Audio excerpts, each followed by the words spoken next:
What's going on, everybody? Welcome into the Blazers Edge podcast. I am your host, Danny Marang, and this week, as we prepare to discuss the third version of the return of the NBA, I got my friend, KOIN-6 news sports reporter, Marcus Greaves. Marcus, thanks for joining the show, man.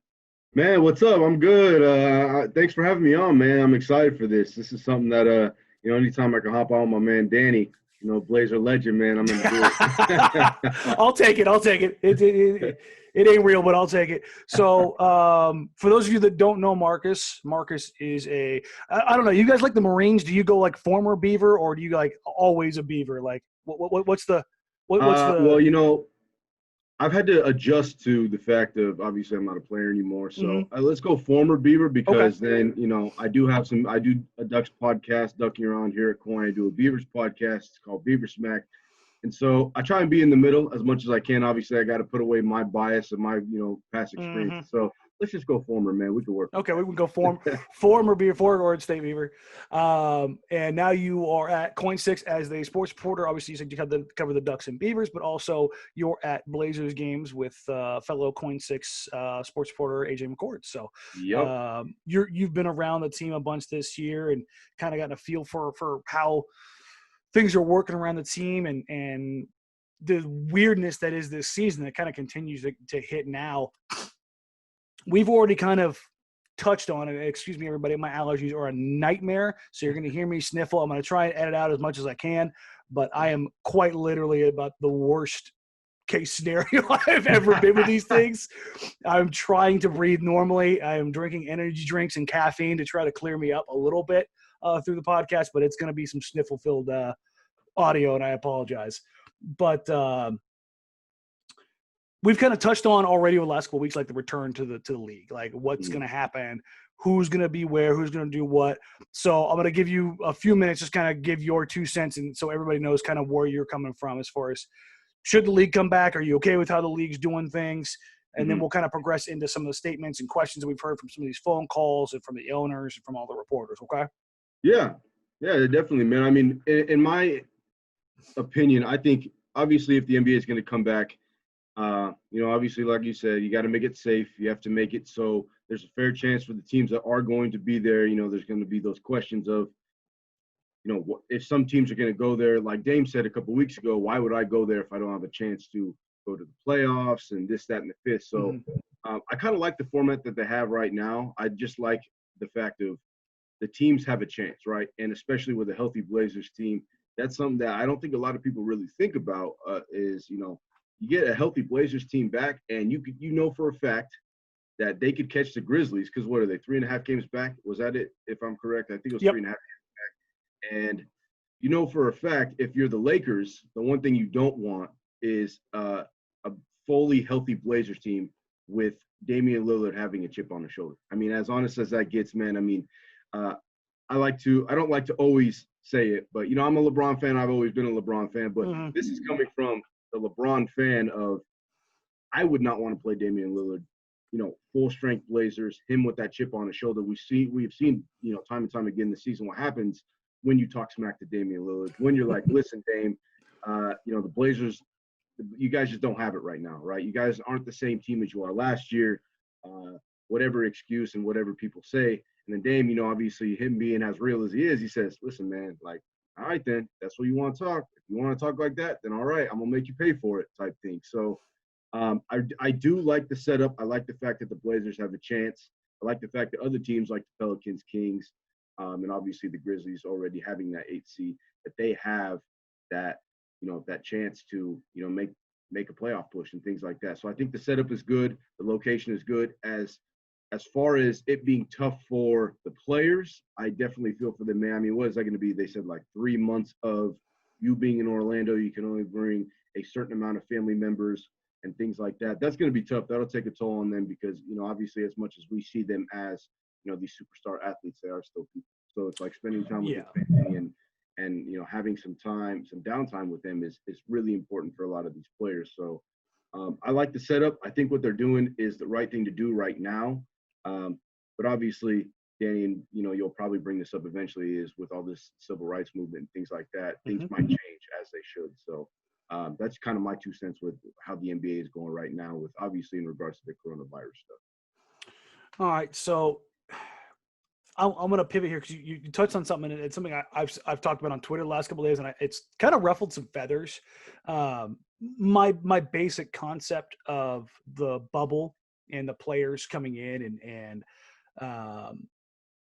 the lack of people coming in with them, i.e., their families. From what I've heard from the league, and just kind of laying this all out there, the vast majority of teams are going to be done in about 45 days. Yeah. The teams that run to the finals, they're going to be a long time. Like it's going to be, closer to the 3-month side of things. But most teams are going to be done pretty darn quick. And then you're out of the bubble and you're back home. And they've spent, the last 3 months with their families. And my whole point was it wasn't real public. It was more behind the scenes. And how this stuff works. There were some players that were complaining that it wasn't as open as they wanted it to be. And they wanted everybody to be able to come, family, close friends of family, handlers, that kind of thing. Yeah. And I equated it to my time overseas. And people, I think the big pushback that I got was, well, they didn't sign up for this. And, just because you had it bad, you want them to have it bad. No, I don't want anybody to have it bad. I'm using the example of being overseas of when you enlist in the military, even over the past 20 years, you're not enlisting to go overseas. You're enlisting to serve, and you know what could become as part of it. Nobody signed up for the coronavirus. Yeah. And what it has had. You're going to be asked to make specific sacrifices as it pertains to returning to basketball. And for those sacrifices, you're going to live in a 4 or 5-star resort hotel in Florida while being paid hundreds of thousands or potentially millions of dollars. Yeah. Asking you to be away from your family for 6 weeks, which really isn't that long of a time when we're talking about professional athletes. You're only talking a couple more weeks than they normally are during the regular season. Or, again, if you've been traded midseason, I'll use Rodney Hood as his example. When he was traded from Cleveland to Portland, his family didn't come with him. He was out here without them. And then we have all the additions of modern technology. And the whole reason I bring this up was it was a bit of a straw man argument for some players like, oh, this is a real problem, when that wasn't really what the problem was. It's more about the safety. It's more about the civil rights movement. It's more about compensation and insurance. They were using that because what's the first thing did you think of when somebody says, oh, they have to be away from their family? That's that appeal to emotion, right? Where you're just like, oh man, they've got to find a way to do that. And then it gets you off what the rational train of thought is. It's a few weeks, man. You'll be all right. You know what I mean? Yeah. Is that kind of where you're sitting on that? Yeah, no, definitely. And that's kind of the thing for me is I definitely understand that too. I mean, even when, again, these guys are professional athletes, they know what they're doing. And obviously, like you said, nobody signs up for this coronavirus because nobody did, right? This hit us all by surprise and everything like that. So in regards to them being away from their families, I don't think, like you said, that's the biggest deal for them. It's, okay, we've never really been in this position before. So kind of how do we go about it? At the same time, can you really blame the NBA? Because it's like, well, we're trying to make everything safe, right? We're trying to make it safer and make it so, if you do want to bring your family, you can, but you just can't bring, your posse of 30 or 40 people because then they'll be at risk as well. And then, so on and so forth. Everyone else is going to be at risk and things like that. So I definitely agree with you with that. But, obviously, like you said, being overseas and mine was a lot different. I played college football. So, if I was you're away from other things, you're away from your family. And it's not that I don't feel bad for them or that I want them to suffer, because that's not the case. I'm just saying in this particular instance, the sacrifice you're being asked to make is to go play basketball and be away from your family for a little bit and be very, very well compensated. And I don't think that's something when you're looking around the world right now, people are dying, people are homeless, people are jobless, people are in incredibly terrible situations. To me, that's something that sounds a little bit like it's going to fall on deaf ears. Like you don't have every comfort when you're living on quite literally the Walt Disney World resort. Yeah. Like you said, they have time. They've had time to spend with their family and things like that, which obviously everyone needs. I'm not taking that away from them at all.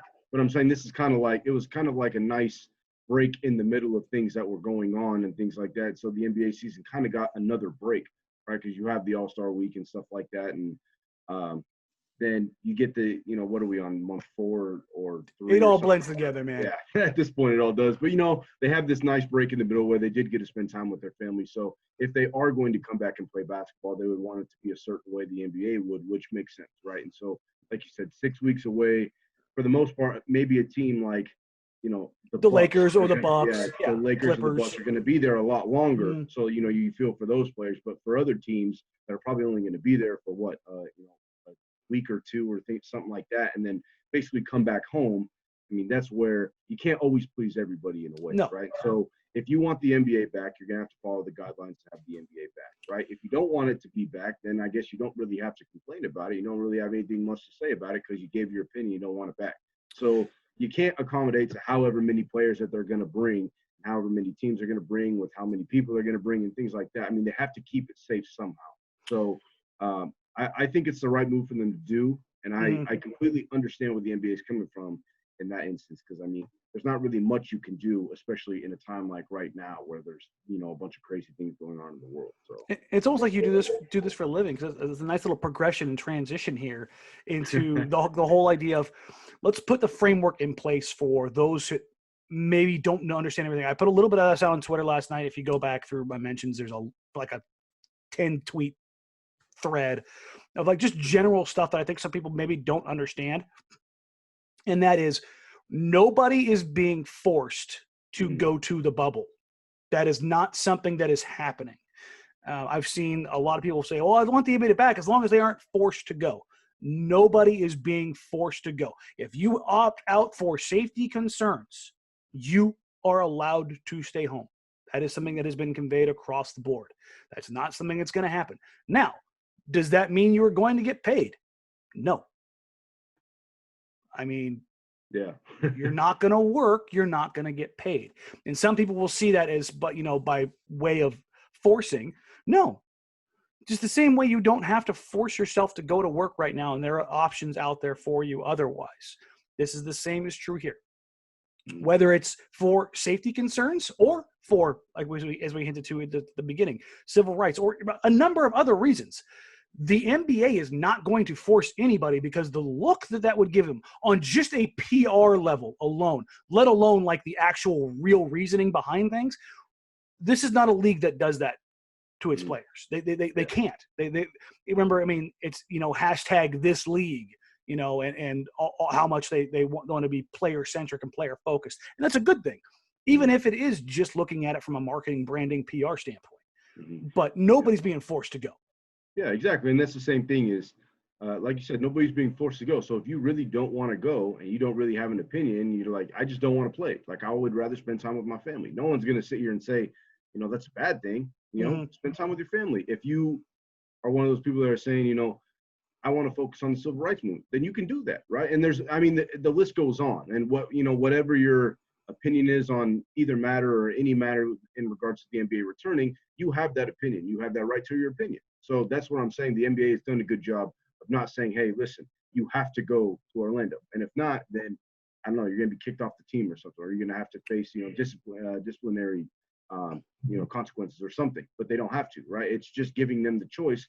And if you want to do that, you can do that. So that's what I'm saying. I think the NBA did it right. Instead of, forcing players to go, or, saying that, you have to be there or you don't have to be there or whatever it is, right? I think they just did the right thing of making it a choice for the player and maybe even the player's family and things like that. So you could sit down and have a conversation with your family, say, listen, maybe I can use my platform for this in the civil rights movement. Maybe I can move my platform for that in this or this and that, right? Regardless, they give them the choice, which is something that as a former player, that's all you ask for, right? That's all, especially as a college football player, that was all that I asked for, is that if I have a platform and I use it and I give my opinion, that at least that it's heard, compared to me, telling you hey, this is how I feel. And you say, well, sorry, man, get over it, right? And then move on to the next thing. You want that choice.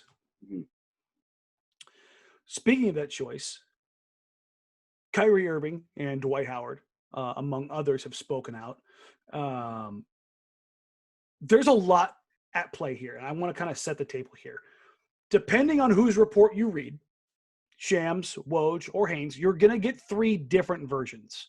Yeah. And for those of you who maybe don't pay real close attention to this stuff, that's for a particular reason. If you're getting it from Haynes, it's from the players. If you're getting it from Woj, it's from the executives and the owners. If you're getting it from Shams, you're getting it from the agents. For everybody that doesn't know, that's how those chains work. So when you're reading those things, that's what you need to understand the agendas behind them. And I'm not using agenda as a negative term because that's typically commonly associated. Everybody's got an agenda. Well, guess what? Everybody does. And it depends on what frame of mind you're in that it shifts whether that agenda is positive or negative. I'm going to go a little ad lib here and say, if you look at Woj's piece on Kyrie, I would say it was likely not the most flattering piece. If you were going to look at Haynes's, I think it paints him in a much brighter light, along with guys like Dwight and Carmelo Anthony. Shams's was just kind of here. From what I understand, those reporters were given access one way or another to that phone call. And depending on whose point of view you're reporting from, that's what shapes those opinions and that's what shapes those articles. So you kind of have to read all of them to have a sense of what exactly is going on, who's saying what the tone is, and what is trying to be accomplished by certain wording. And I hate that it's like that in a sense. I wish we had this unbiased filter that we could put on it, right? But that's just not how it works, especially in today's media world. There's always going to be something behind it. When you go through all these, Marcus, what was your general takeaway from what's basically transpired over the last 48 hours? I mean, I just think in my point of view, it's the same thing of the players just want a choice. And I think, especially on this topic of the civil rights movement, things that are going on right now in the world, I can definitely understand, obviously, being a young black man, there's some things that I think you need to understand. And by you, I just mean everyone in general. The collective you. Yes. And just like there is a problem, right? There's a problem not only in the U.S., but in the world, right? But especially in the U.S. because it's in the spotlight right now, there's definitely a problem in the world. These players like Kyrie are saying, listen, man, something is fishy about this because it seems like they're trying to take everything away and in a way, I guess, distract a lot of people from what's going on right now, right? You bring basketball back. Basketball is, and sports in general, things that kind of take people out of, the real world. It's your escape. It's your escape. You put them in a different environment. Everyone's gonna be like, oh man, the NBA is back. It's gonna be awesome. It's gonna be dope. I'm so excited for it. So, now we don't have to see all this bad stuff that's going on in the world. Instead, we could just watch guys play basketball, watch my favorite athlete, your favorite athlete, or whatever it is, play basketball and make their impact on the basketball court, right? And so I actually see it from both sides of this. Kyrie Irving wanting to go or not wanting to play, and then someone, for example, maybe like an Austin Rivers, right, where he said that, hey, you could use this platform and still make change in the civil rights movement and things like that. I know Lou Williams is another guy that was like, I don't want to play basketball right now. That's not our main focus. And so from both all the reports and everything like that, listening to some of the players and reading, the articles and reports, it's interesting because I definitely understand where they're coming from in regards to this is not the most important thing right now to play basketball. But then at the other side, I'm looking at it like, man, well, if everyone is going to try and shift their attention away and say, all right, we can step out of this real world and go to our escape, then you see someone like LeBron, someone like Kyrie, someone like Dame, who has no problem with speaking his opinion, things like that, in the spotlight on national television, whether it be maybe a speech before the game or post game. We're not going to answer any questions until we talk about this and that and this and that, or police brutality or whatever it is, right? Regardless, as long as they could use that platform and make it so there's no running away from it, right? You're not running away from the problem. You're not making it a distraction or anything like that. You're facing it on a bigger stage, and you continue to do that and continue to do that and continue to do that, because I don't think in this it's running away from the problem. It's just coming from my point of view. I really think that those guys, I mean, every single NBA player knows what he's doing, regardless of people. So imagine, Damian Lillard's out there and he comes out with, I don't know, a shirt, or he comes out with, anything, maybe a pregame interview saying like, hey man, I'm not going to talk any basketball. I'm just going to talk about this, that, and this and that, right? I'm going to talk about civil rights movement right now. I'm going to talk about what's going on in the States right now. And then post game, maybe they're like, hey, Dame, let's talk about this game. They're like, nah, man, I'm not going to answer any questions until it's something like this. Mm-hmm. Like, tell me how I feel about police brutality. Tell me, ask me how I feel about this, or ask me how I feel about that. Right? I think maybe that is a better way to go about it, rather than, just completely cutting it out, because then, I don't know, man, I just feel like they have so much power, and they know they have so much power, and they have so much influence. These guys are Controlling the narrative. Some of the most talented guys on the planet. And you have so many people who idolize you, and you have such a huge platform, and you should use that, man. You should definitely use that. And that's what, just coming from even a smaller, obviously, standpoint, when I was at Oregon State and things like this would happen, I would use my platform any way I could, right? I would use it any way I could, because I felt like that was the right thing to do.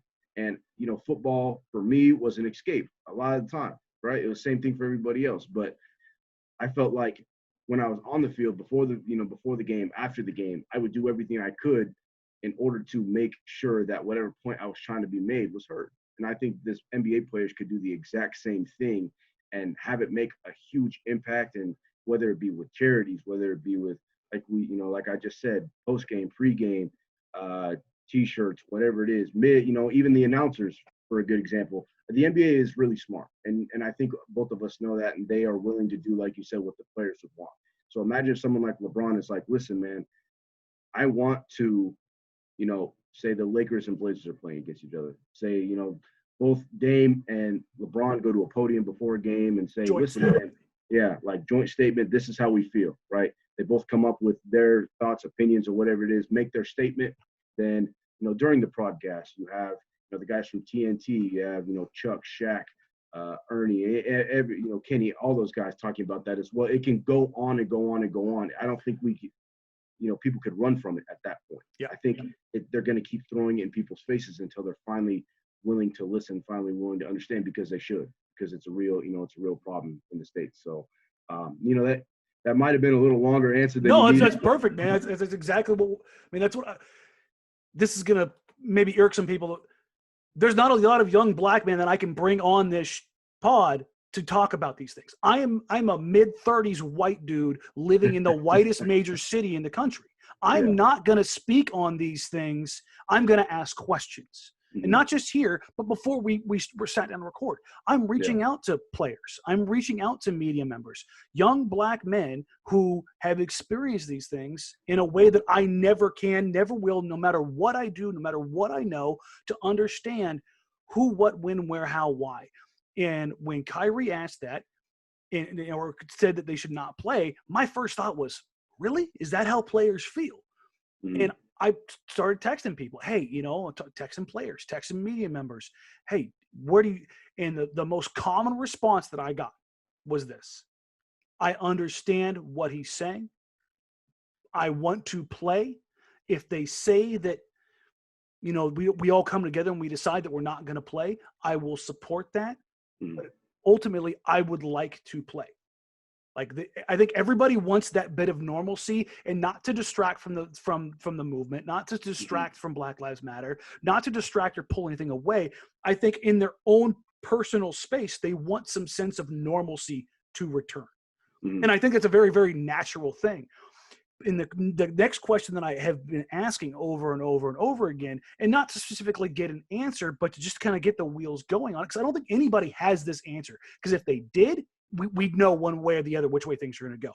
And that is this: what is the exact value, the calculus that you have to figure out, that taking basically what amounts to a month of basketball and not doing it going to cost you on the financial side, and the impact that will have, versus the reward of the consistent eyes that you may get?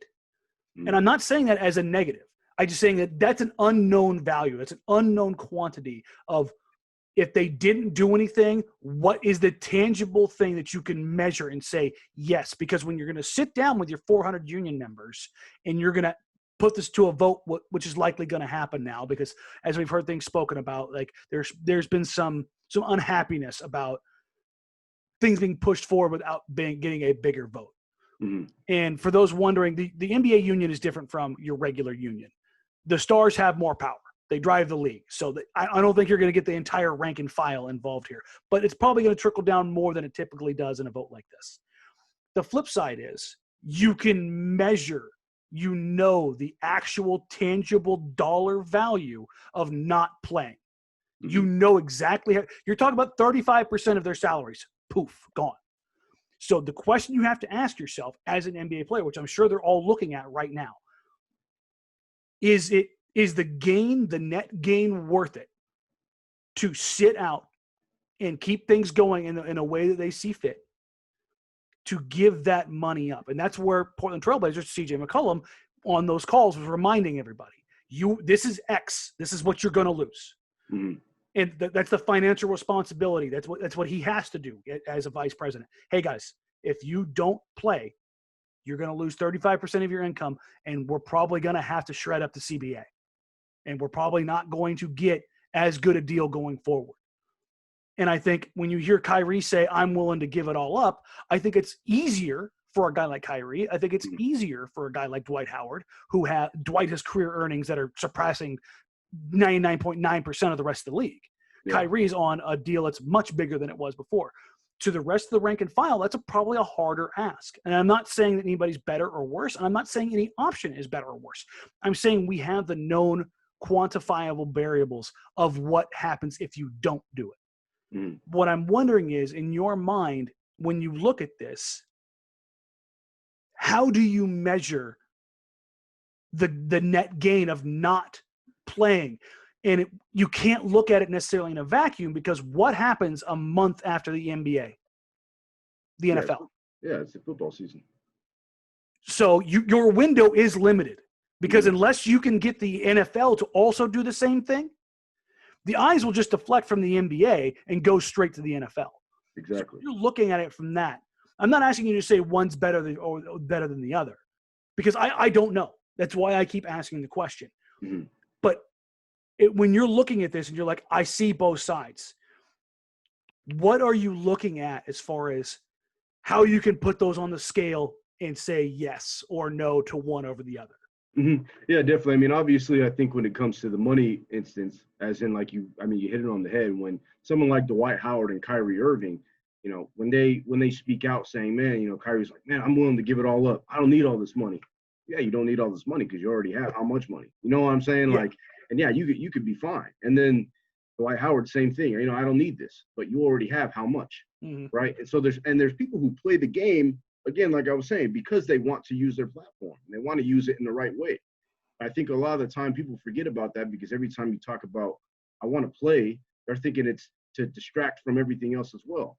I mean, there's so much that you can kind of, like you said, how do you weigh one or the other, right? How do you weigh the money and not playing to make a point to playing and trying to make a point? So the tangible versus the intangible. Yeah, exactly. And so I just think, in my opinion, again, I can't stress enough that I think they should be playing, because it's going to have so much more of an impact. And this is where, Adam Silver and the rest of the NBA, someone like LeBron, the stars, they need to speak up as well when it flips over to the NFL. So say, you go for a month or so. Yep. And then you have the NBA finals, done. Whoever wins, blah, blah, blah, right? If they have their civil rights movement, and how they're going to do it in the NBA, and they have that, great, because it's going to keep the awareness on. It's going to keep the pressure on the people who it needs to have the pressure be on, right? And then you flip over to the NFL. If they can convince them in the NFL to say, man, you got to keep this pressure on. This cannot be an escape from reality, right? It's going to be an escape for some of the players, so they obviously can make their money. But at the same time, you cannot take the pressure off, because we've seen it numerous times. I mean, how many more times does an instance like this need to happen? And then people get riled up for how long? A month, 2 months, and then it goes away. That's what's the frustrating thing, obviously, being a young African-American man, because I'm like, we see this so many times, and then there's players, like you said, who step up and do something about it and want to do something about it. And opinions are going to be different. That's okay. But when you take the pressure off and not blast it in people's face all the time, I feel like then they're just going to be like, well, I don't have to watch the NBA because it doesn't even matter, right? Or I don't, but let's be honest. If you're not watching the NBA, watching the NFL, a lot of those people who don't want to hear it, they're still going to hear it. And that's what I'm saying. So what do you have to lose? You have nothing to lose other than putting the pressure and keep putting the pressure on for people who need to listen and need to understand this. And I just think, you know, for those who are talking about the money instance, if you want to say, I don't need the money, okay, that's fine. You don't need the money. But then you can think about it. Say you do get the money. Say you do earn the money and you do play. If you are, you know, so passionate about, you know, not passionate about the money and you're doing it for the right reason, then get the money and then use it to help communities. Use it to help, you know, areas where, you know, maybe the majority is African American and maybe it's not a great area. I mean, I've lived in one of those before too, right? It's just like, it's things that are like that where you can use your platform in so many other ways than just basically throwing a however much, you know, 35%, like you said, out the window, 30% out the window. Just throw it out the window. I don't want it. I don't need it. Well, yeah, and that's the thing. There's somebody who could use that. Yeah, exactly. There's somebody you could influence, somebody that you could help more than you understand. And I don't want to say it's a selfish thing because, again, everyone has a right to your own opinion, things like that. I see where he's coming from saying that there's more important things going on, which is 100% true. And I think when he's talking about that, it's in a vacuum, right?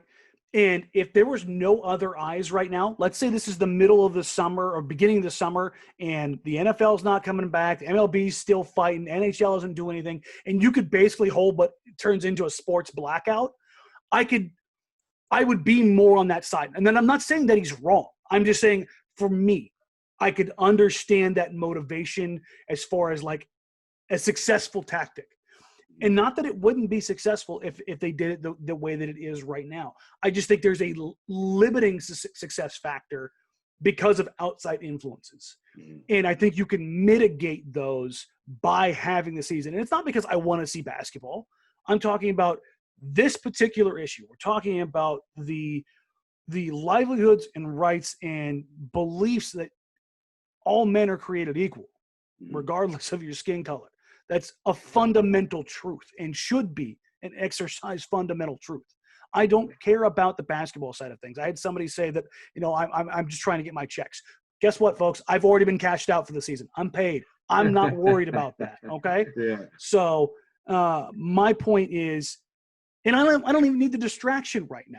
Sure, it would be fun to cover the league again. Absolutely. I love doing the show with Joe. I love being able to write about it. But that stuff falls to the wayside. Here's the thing. When Joe and I come back, guess what we're going to talk about on the show? We're going to make this an emphasis. It's not going to be all basketball. We're going to talk about this. We're going to keep it front and center. That's something we're going to do. So I understand that point of it. But I think that, and it's kind of a weird word to use, but you can weaponize that money and use it for good. And Carmelo Anthony, when we caught a little bit of this in I believe it was Shams' piece that came out of the phone call, was talking about, hey, everybody that's on the call, if we all donate $25,000, and like, let's frame this for everybody, $25,000 to a lot of these guys is more, they spend that very frequently. Yeah. Let's put it that way. Yeah. That kind of money changes hands on flights pretty regularly. I don't want to say how, why, or anything along those lines, but that's the kind of impact that 80 players could have. 80 players donating $25,000 like that, and think about how much money that is impacting a community or impacting a cause. And then you talk about how many people are getting back to work with the league. You know, up and down. I just think that more, when we're talking about levels in this stuff, I think you could get more good at like platforming. And I think that's the biggest thing. If like they're going to negotiate with the league right now, I think the two biggest things they can do is, one, make sure that when the league returns, that the league is donating money to causes. Say, we want X amount of dollars donated to this cause. And I think the players could hold the league accountable for that. I think they have that kind of leverage right now. The second thing is, I think they need to platform accordingly, like you talked about, before every single game, after every single game, at every halftime interview, at every halftime show. It is there. It is front and center. You cannot go away from it. You cannot get away from it. There's nothing you can do. It is going to be there. It is going to be persistent, and it's going to be effective. And I think those are the things that they can use. And then, like you said, the star power of the league, Giannis out there, LeBron out there, Dame out there, using those guys to get the message through over and over and over. I actually had to silence Dame's notifications on Twitter because he is pushing them out so much at like 2 a.m. right now. Yeah. And I was like, Dame, you're keeping me awake, man. I gotta go to sleep, bro. But like that's the kind of thing we need to see. And kind of throwing it back to the whole idea of, you know, the family not being there.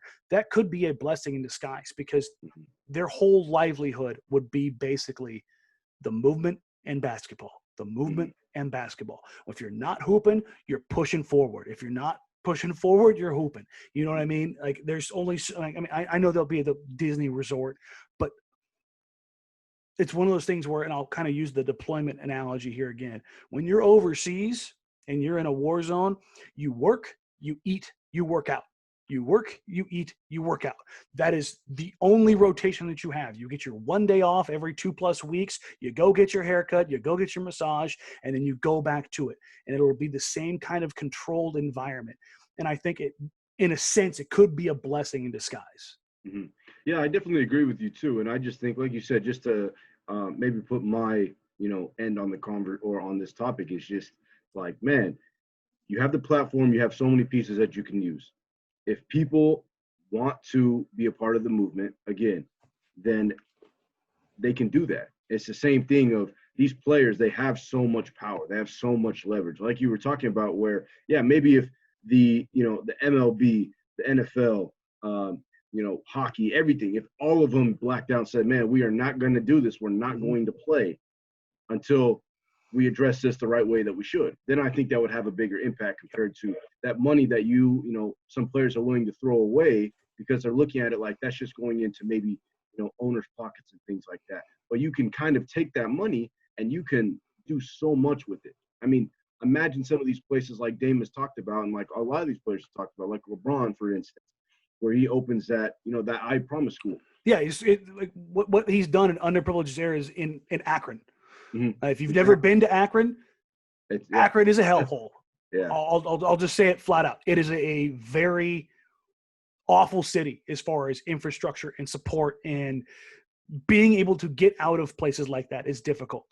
Mm-hmm. And so just having that kind of impact, and money could do that, right? That money could do that for a lot of those kids. They could figure things out where, these NBA players are smart. Like I said, they know what they can do. And I feel like this is now a perfect time where, not just because it's in the moment, but man, you're coming back to the NBA. You're basically coming back to a place where your platform is so much bigger now. There's nothing else going on.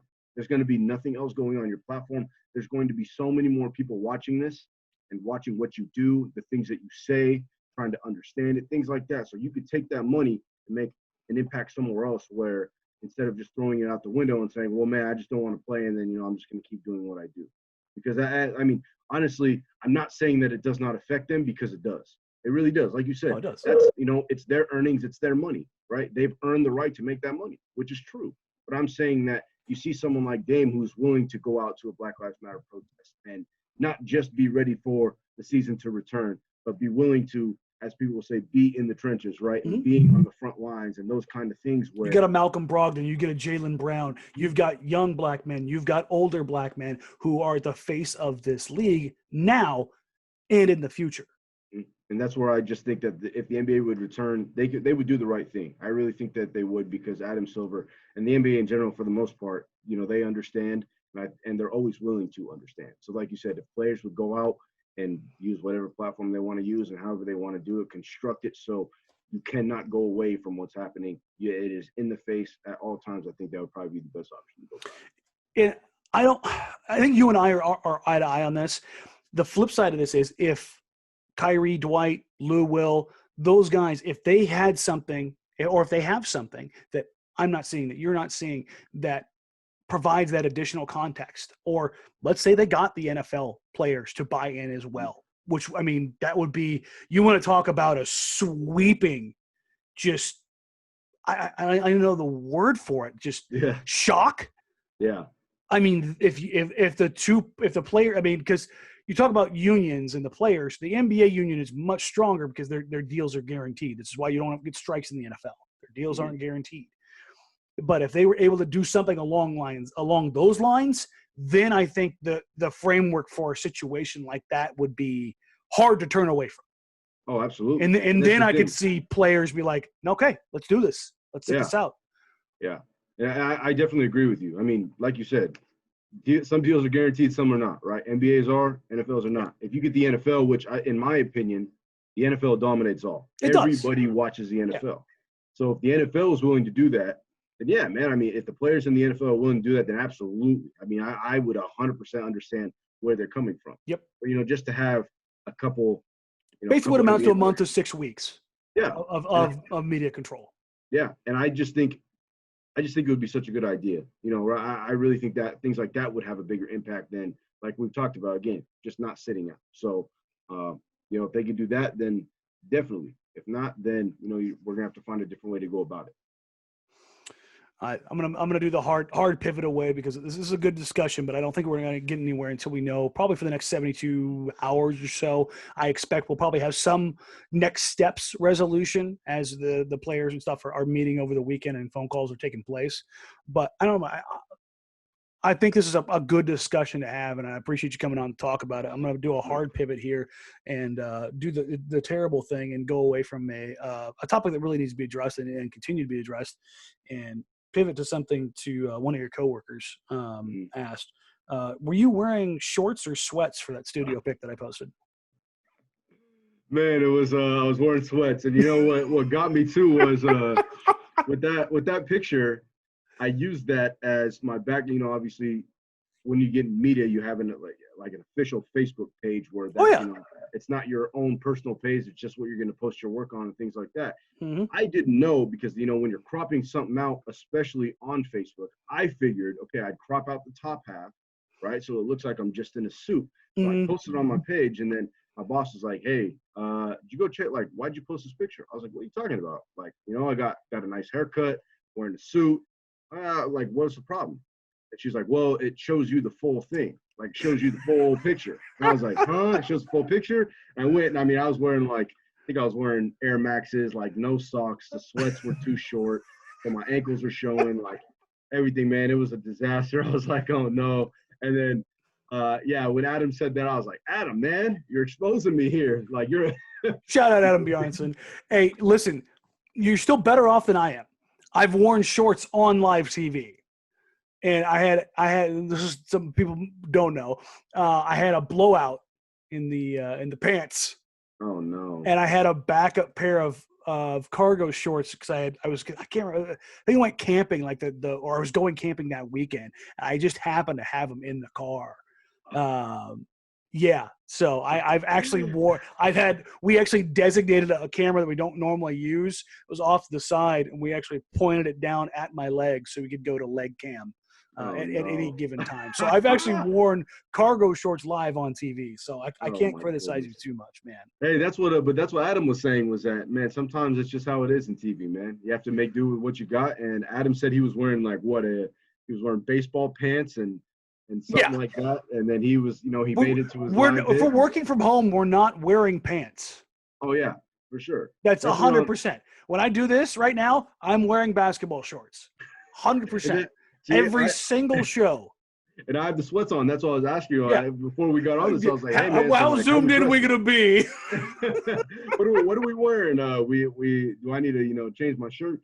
That's I got a couple shirts over here right over. Oh, yeah. You got the extras ready to go. You got to keep them in the car. Yeah, 100%. All right. Let's get to a couple of questions here. This one from Michael Ward. He's got a couple, so I'm going to take these kind of stages of this. First one here is what kinds of players will have advantages in the bubble? Rookies maybe before used to tone down lifestyle. Ant in his hometown. So I guess what he's talking about is if we're talking about being in the bubble, do you see any players that have potentially any advantages?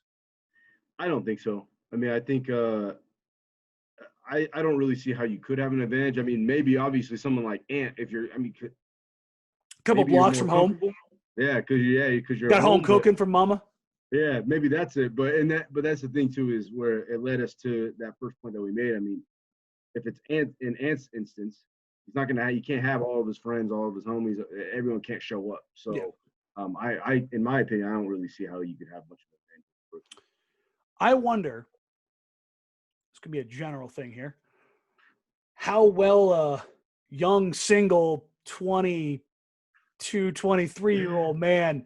I think the married players might have a bit of an advantage in this particular scenario. Yeah, probably less distraction. Less distraction. Yeah.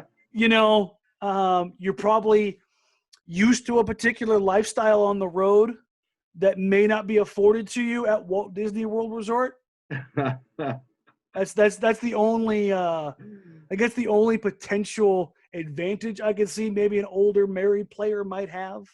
Yeah, like the old men, man, they're just gonna kick their feet up like Carmelo, man. I every time post game when I'm talking to Carmelo, I was like, man, like Carmelo was one of my favorite players, and he still is, obviously. But he puts out that old man just man, he has that old man vibe. I was like, Mm-hmm. man, you're from New York. Like you were talking about. I remember someone was like saying something about going out and like partying, and he was just like, you know, you hear some of the younger guys who are like, yeah, man, like, oh, that'd be super fun. That'd be super, you know, that'd be cool to do.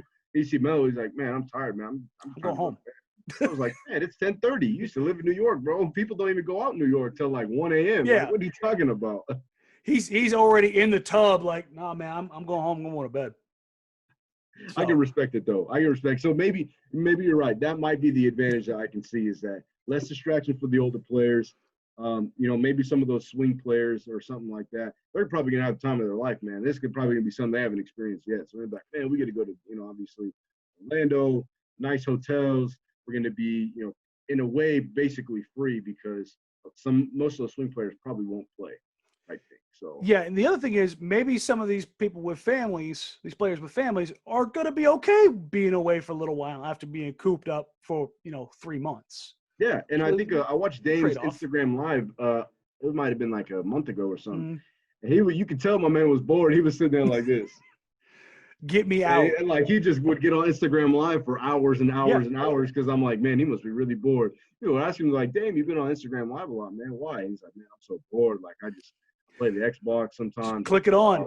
There's only so many times you can flip that Xbox on and look at the same couple of games and go, man, let me tell you, I've done that so many times now that I have, like, I picked up golf again, man. And I don't golf, but I was like, I can't sit inside all day. You got to do something. Man, I can only take Dame's position so many times on 2K. Exactly. So bored, man. Just a quick peek behind the curtain. We're recording here on Sunday afternoon. If you're listening Monday, Tuesday, Wednesday, whatever, we were supposed to go earlier, but I was doing a thing with Outdoor GPS, going out and basically doing some fishing. And it was the main reason is to get my butt outside and go do something and be around another human being, in a safe manner. Don't worry, we're all like keeping our space and making sure people are tested and all that kind of stuff. But there's some things going on there. The one advantage that I kind of like genuinely hinted at over the last couple of weeks is a team like Memphis, who was just nothing but 21-year-old kids. Mm-hmm. And the difference it takes for somebody my age, shout out Carmelo, versus somebody John Morant's age, who's what, 19, 20? Yeah. Or Ant, who just turned 21 a week ago.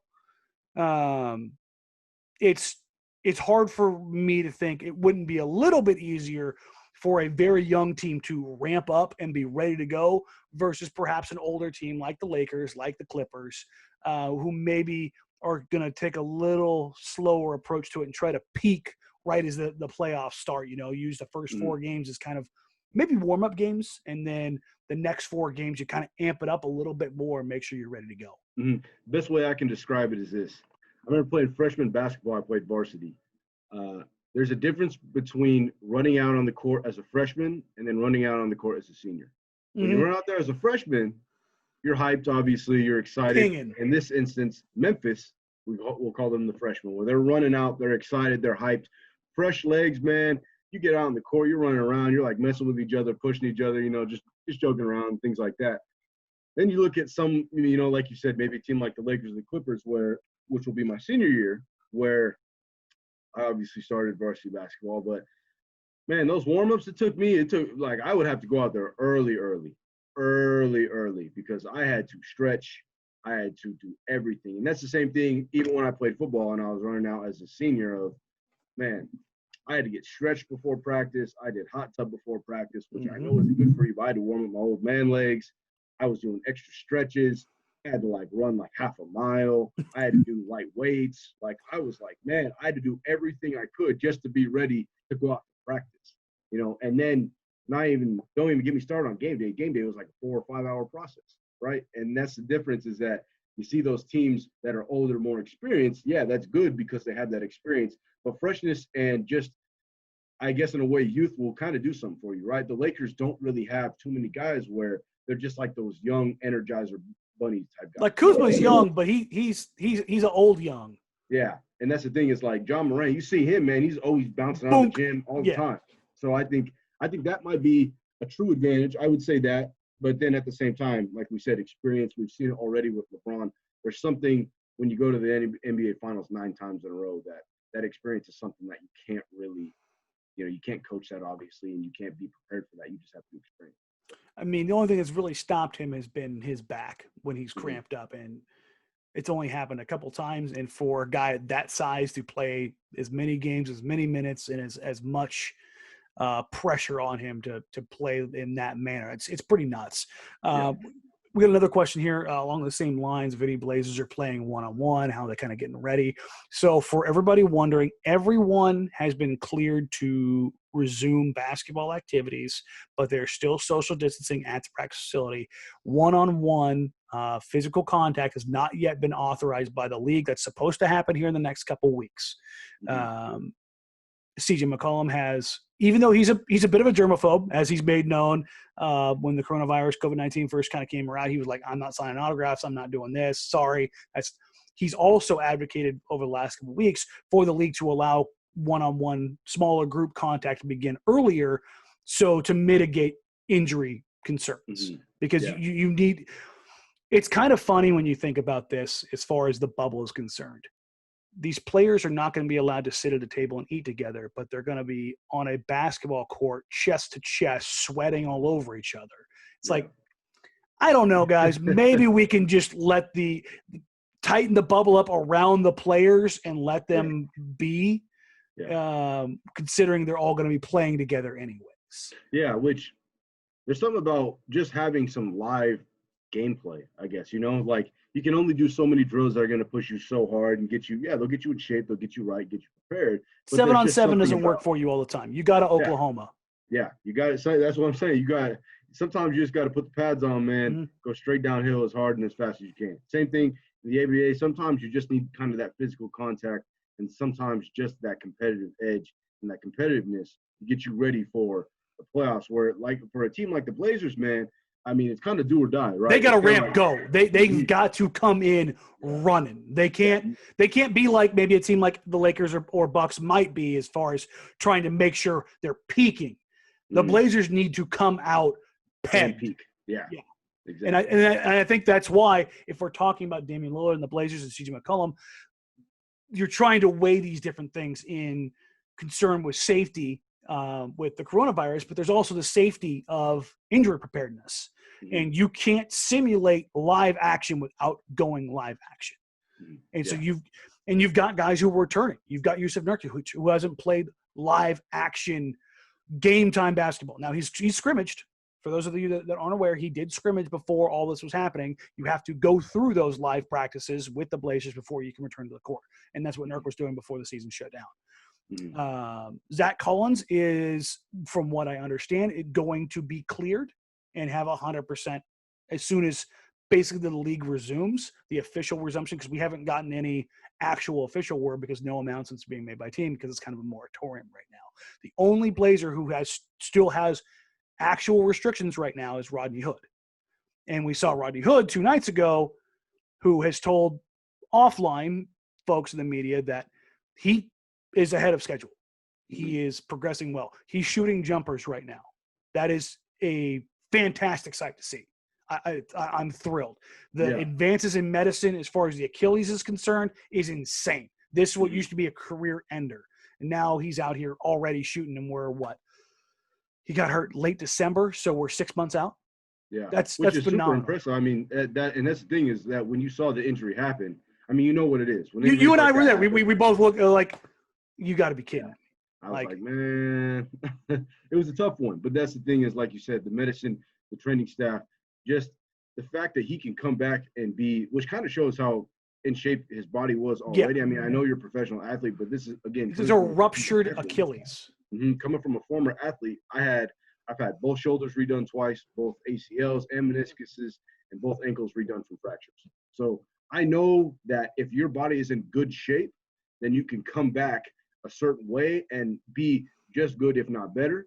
But a lot of the time, it will take a long time. But in Rodney Hood's instance, like you said, in shape, he's ready. You see him shooting jumpers. Obviously, he's not ready to go full contact playing. Man, in a matter of 6 months, that's huge. I mean, he has said that he thinks he'll be ready by August, which is insane. But for everybody wondering, no, he will not play. Yeah, he's not going to come back. Let me go ahead and stomp that out right now.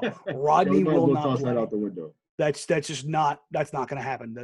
The precarious situation the Blazers are in with their roster and the salary cap and everything else, they are not. Even if Rodney was cleared 100%, I don't think the Blazers would let him play.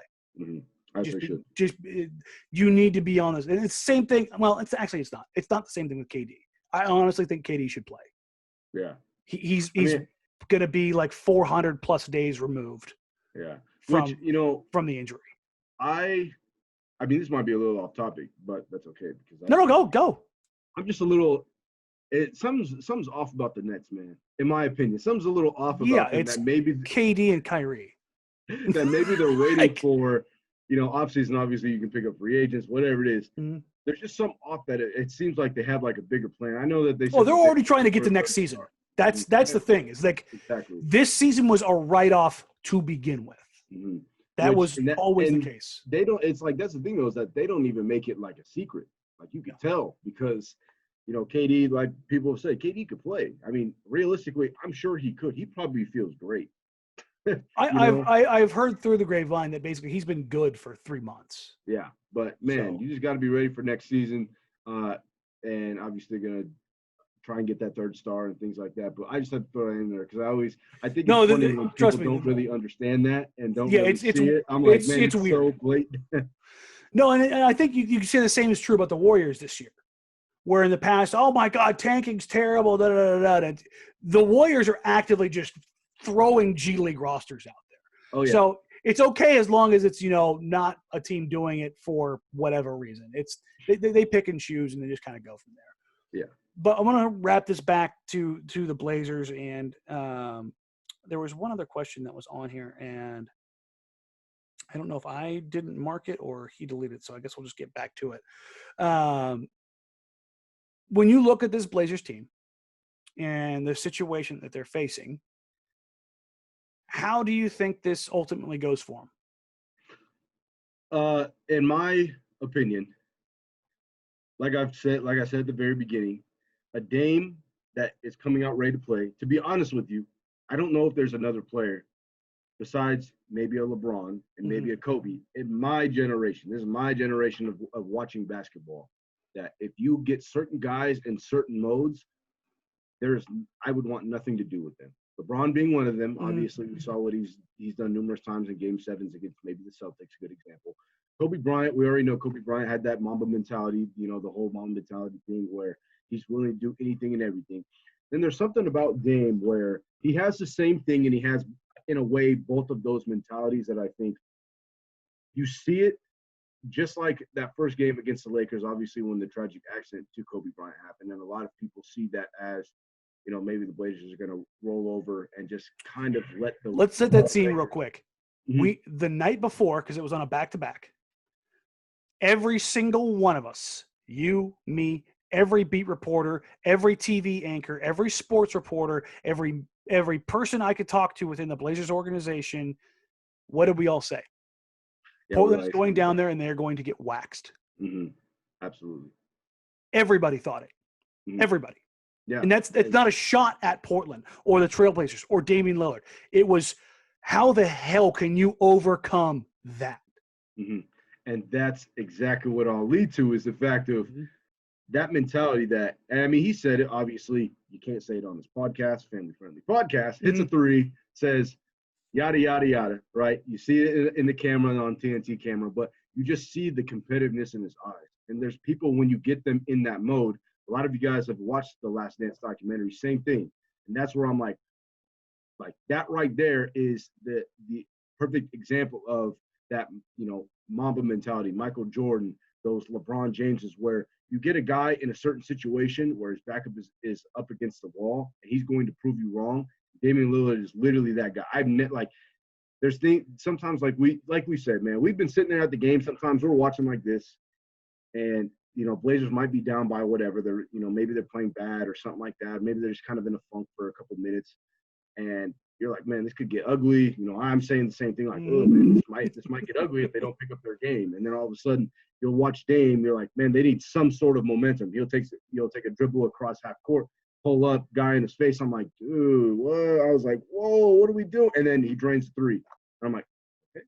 And I'm like, all right. And defensively they'll get back. They'll get a stop. Then he'll come down, do it again. I'm like, okay, never mind. It's just like there's guys like that where they're just that spark. They have that competitiveness, that mentality where, listen, man, I'm going to break you down and I'll beat you as much as I can. I mean, we saw it so many times in that OKC series last year where, listen, man, Russell Westbrook is a very good player. Paul George, a very good player. But it's the fact that you have someone who is willing to do anything and everything to win that game, just like we saw against the Lakers, where the Blazers go down there and win. There's just something to me about having Dame in a certain mindset, in a certain way, and having that chip on the shoulder that it's no matter who they're going up against, it's hard for me to go against them. I really think they get that last spot. I do think they kind of give the Lakers a run for their money because the healthy Blazers team, that's a good squad now. I mean, obviously the Lakers were peaking at the right time. They knocked off the Clippers and the Bucks, things like that. But I don't know, man. I mean, LeBron James has been on record saying that and so is Kobe Bryant. Like that's bad boy and Damian Lillard right there, man. So, yeah, LeBron has said, particularly as it pertains to this playoffs, if there's a team that's in that spot for that 8th seed, the one he doesn't want to see is Damian Lillard. And I don't think it's him gassing Dame up. I don't think it's just him throwing that out there. I've seen this guy single-handedly win a playoff series. Yeah. And I haven't seen a guy on any of those other teams do that. And it's not to say that Zion couldn't do it. It's not to say that Ja couldn't do it. It's not to say that De'Aaron Fox couldn't do it. It's just I've seen this guy do it and do it in a fashion that maybe 10 players in the NBA ever could do it in. And again, there's just something about having that leader, having a guy that, like John Morant, he is the leader. I think he's the leader of that team. I look at him as a young Damian Lillard as far as his leadership quality. But I just think Dame has that experience of doing it before, and then you have someone, or you just have a roster where you look down the roster, man. I mean, when healthy, they're good. They're really good, and they have the right pieces. You get Damian Lillard, and we've already seen the Dame effect of, in a way, he can kind of bring anybody up. He can bring all their plays up because guys just want to play with leaders like that. Guys want to know that, listen, man, if he's willing to put his body on the line and he is one of the highest paid players in the NBA, he is the leader of our team, he is the face of the franchise, and he is this, all-star, going to be an NBA legend, things like that. If he's willing to put his body on the line, then why shouldn't we? Why shouldn't we follow him in that and match his play? Same thing in the Last Dance documentary, episode 7 is my all-time favorite moment in that documentary of when Michael Jordan was talking about he wanted his team, he willed his team, right? The guys didn't go through what he went through. They weren't in that position, the same one as Michael Jordan and in Damian Lillard in this instance. So he forced them to be good. And I think Dame does that, but obviously in a different manner. He's not going to, get someone's face, scream at him, or try and punch him in the face. Yeah. Nothing like that, but he has his own way of doing it. But in a sense, that's the same thing that Michael Jordan would do. He would force and will his team to play up and play better. Same thing as LeBron James has done, same thing as Kobe Bryant has done. So I think, again, like LeBron said, a team that you do not want to see is the Blazers. But the only question I have is, can they come out of the gate hot? Can they come out of the gate That's what and matters. be that team that we have seen the past couple seasons where, man, they have the talent, they have the coaching. Can they come out and not peak at the right time, but be ready already and be peaked type thing? So, I don't know, man. I think it's gonna be an interesting one. It's gonna be interesting to watch. So everybody, that's Marcus Greaves picking the Blazers in 4 over the Lakers. Write it down, mark it, man. I'll go home and burn the LeBron jersey. Oh, come on. Don't say things you won't do. Listen, okay. In my defense, though, I just like game, man. So I got 2 Dame ones. I got a Carmelo one. Hey, listen, man. I get it. Listen, I get it. It's okay. Listen, I am a LeBron guy. Like I am firmly. There's two goats. There's MJ and there's LeBron. That's how it is for me. It depends on what side you want to be on. That's fine. Just it's those two. You can miss me with all the other stuff. It's those two. So you're all right, man. I get it. But we'll wrap it up here because I don't want to keep it too long. Marcus, go ahead and plug everything you got, everything you do. You're a busy dude, and with sports coming back, make sure you get everything out there. Yeah, man. So I do have 2 podcasts, like I said at the very beginning. I do have a Ducks and Beavers podcast, the Duck one. It's called Ducking Around here at Coin News. I just break down football, basketball, soccer, softball, baseball, anything. Same thing for Oregon State. It's called the Beaver Smack podcast. Do the exact same thing. We just, anything we could do to break down, whether it be sports, people hopping on as guests. Last week I had Alex Molden. He was the number, I want to say 8 pick in the 1996 NFL draft. He was a Duck. He was a great player. He hopped on, just talked about his experiences playing like Jerry Rice, things like that. I've had James Jaquiz Rogers on the Oregon State one. Follow those. You can go find those at coin.com under podcasts. And then that is, again, the Ducking Around and Beaver Smack podcast. Then you can obviously follow me on social media. It's just Marcus Greaves _ that is MarcusGreaves _ and again, KOIN-6 News, sports reporter, digital analyst, or analyst, whatever you want to do. And then, hey, Danny, man, thank you so much for having me on. It was a great time. I'd love to hop on any other time, man, and just let's chop it up again, man. This was fun. Absolutely, man. I appreciate you coming on. I appreciate you being honest, giving your insight, your experience as a young Black athlete. Like that's a hard thing to find, to have lived those experiences in this market. I mean, it's unless you're at Oregon State, you're at Oregon, or you're playing for the Timbers or the Blazers, there's just, that pyramid gets smaller and smaller. So I appreciate you being honest and giving your insights and your experience on that, because it's not something I can do. It's not something I can touch. Folks, go out there, follow Marcus, check out his stuff. He's my guy, but also he does good work. So make sure you're getting in there and following him and engaging with him and supporting him. If you want to support us, support the show, like, rate, review, subscribe, do all that stuff. Stitcher, iTunes, wherever you get your podcast needs. You can find me on social media at Danny Marang, at DANNYMARANG. We are having discussions with NBC as far as how we are going to present the remaining games. So once I have those news, Joe and I will go ahead and break that out. But as far as we know right now, we will be bringing you the games that we have at NBC, following every game on NBC Sports Northwest on Blazers Outsiders with my good friend and co-host Joe Simons. For Marcus, thanks again, man. I appreciate you. We'll catch you guys next week. Like, rate, review, subscribe. I'm going to be better about that. I need to do it at the beginning of the show too, but I'm terrible about promoting, and I will probably never get better. But again, thank you, everybody. Stay safe. Keep your mind right. Marshawn Lynch, check your mentals. Make sure you're good. Marcus, thank you, buddy. We'll catch you guys next week, everybody. Bye.